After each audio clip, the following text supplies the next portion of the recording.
Greetings, salutations, and beyond Venu. My name is Joe Bichetto, and this is your memory card news for August 3rd, 2018. It's my last full day in San Francisco.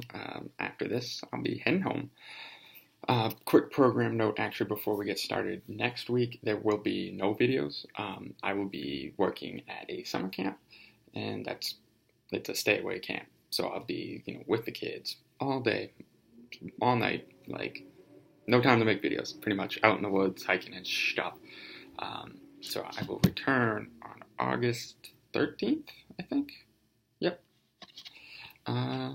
So thank you for your patience and understanding on that. But let's hop right in. Our big story today. Madden 19 cuts references to Colin Kaepernick.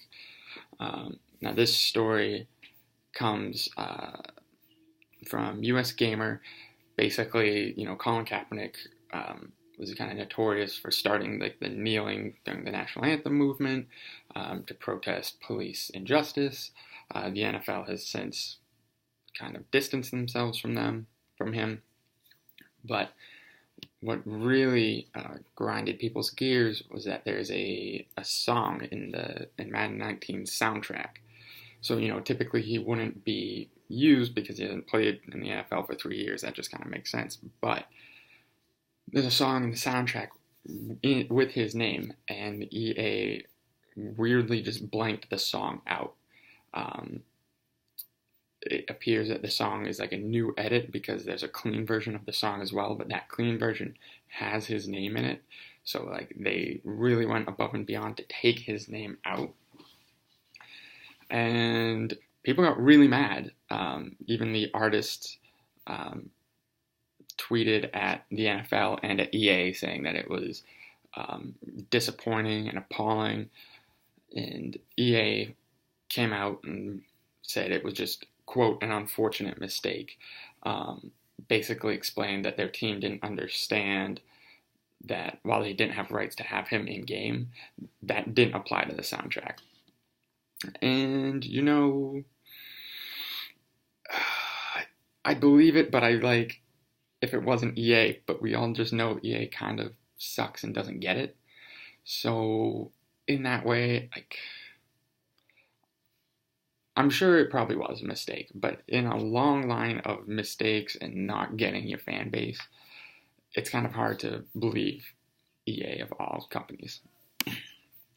Anyways, Octopath Traveler passes 1 million units sold. And this is really cool because it's a Switch exclusive JRPG. Obviously, we've been talking about Octopath Traveler for a while.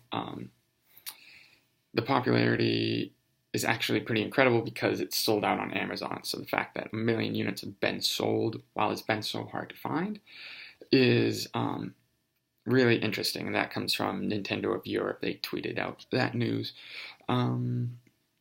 But that's really cool because I think that's going to really get the demand up more, actually. It'll kind of kickstart the production of more copies. So we'll see. But it's happy to see because that means we'll probably get more and maybe they'll be better. This is a continuation on a story from, was it last week?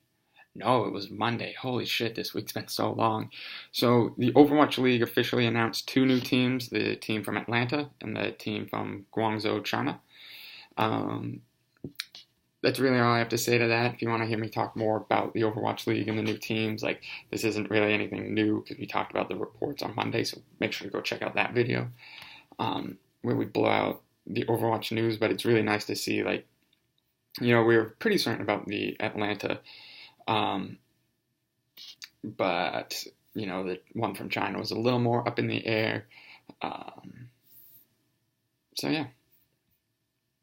Just cool to see that that's expanding. I'm curious to see what their name will be, kind of like the London Spitfire, that type of deal. What's their mascot going to be? Anyways, Red Dead Redemption 2 will redefine gaming industry, says Take-Two CEO. So it's important to know that this quote comes from a earnings call. So, of course, they're going to be like, it's the best thing ever. Please continue to financially support us. But the CEO, Strauss Zelnick, talked about not only like how it has massive sale potential, but that it's going to be a massive like cultural event. And to me, Take-Two sounds a lot like Kanye in this quote. Like, it's amazing. It's great. I'm the best. It's going to, quote, redefine our industry and, quote, capture audiences around the world. And it's like, sounding a bit out there, bit full of yourself, but it's also kind of like Kanye in that, like, if anybody was going to deliver, I believe Take-Two would deliver. Although, with what we know, it's hard to kind of tell what is going to be that cultural touchstone. Like, is it the multiplayer? Like, we've heard nothing about the multiplayer. Is the story going to be, like, that good? Like, I'm so curious. And this news doesn't really, like, I think, intensify my hype, because it's already pretty up there.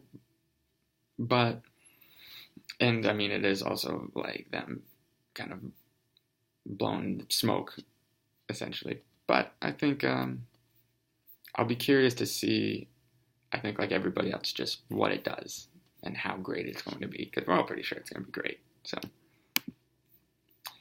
Fortnite on Android won't use the Google Play Store. Instead, you'll have to use an installer from Epic. So this comes from US Gamer as well, Hiron Cryer. I need some water.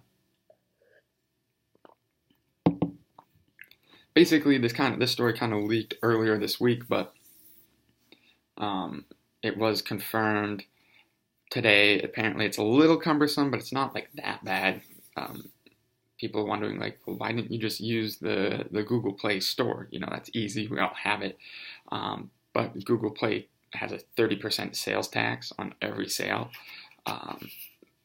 And so Epic essentially was like, we can subvert this completely, make it a little more cumbersome, but it's Fortnite. People are going to download the installer to play Fortnite on their phones, on their Android phones. And it's like, to that, yeah, you're right, we will. And I think Fortnite is the only title that could do this, especially on mobile. So good on them, I guess, for having that level of clout. I think it's an interesting one, and I'm really excited to play Fortnite on mobile, because maybe I won't suck as much. I'll definitely suck as much. And our final story for today, Spyro Reignited Trilogy will require a download to play Spyro 2 and 3. This is a really odd story, because it's kind of like, here's the trilogy, you only actually get one. Especially if you don't have internet, that would suck.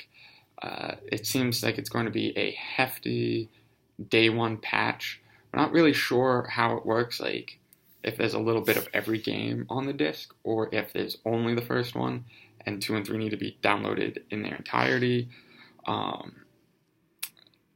We won't really know until it's released on September 21st, unless they come out and kind of talk more about it.